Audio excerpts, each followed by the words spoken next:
আর কোনোদিন আমরা যদি চাই এই লাশের চেহারা দেখতে, কোনোদিন কেউ পারবে না। এজন্য আপনাদেরকে বলে যাই, আমাদের দাদা ছিল, আজকে আমাদের দাদা দুনিয়াতে নাই। আমাদের নানা ছিল, আজকে দুনিয়াতে আমার নানা নাই। অনেকের বাবা দুনিয়ার জমিনে ছিল, আজকে আমাদের বাবা অনেকের হারায় গেছে। এজন্য আপনাদেরকে আমি এই জানাজা থেকে একটা মেসেজ দিয়ে যেতে চাই। যারা আজকে মনে করতেছেন যে দুনিয়ায় আমার জন্য আসল, এ দুনিয়ায় আমার, আল্লাহ তাআলা বলতেছেন আমাল হায়াতুদ দুনিয়া ইল্লা মাতাউল গুরুর, যে দুনিয়াটা হচ্ছে একটা ধোঁকা, এ দুনিয়ার সব কিছুই ধ্বংস হয়ে যাবে। আমাল হায়াতুদ দুনিয়া ইল্লা মাতাউল গুরুর, যে দুনিয়াটা ধোঁকা। আজকে তোমার স্ত্রী, সন্তান, আত্মীয় স্বজন এরা সবাই ধোঁকা।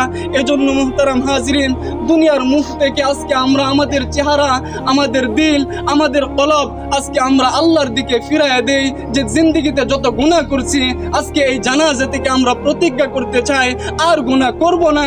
যেই কবরে আমাকে যেতে হবে, সেই অকবরে আমাকে একা থাকতে হবে, আর গুনাহ করব না।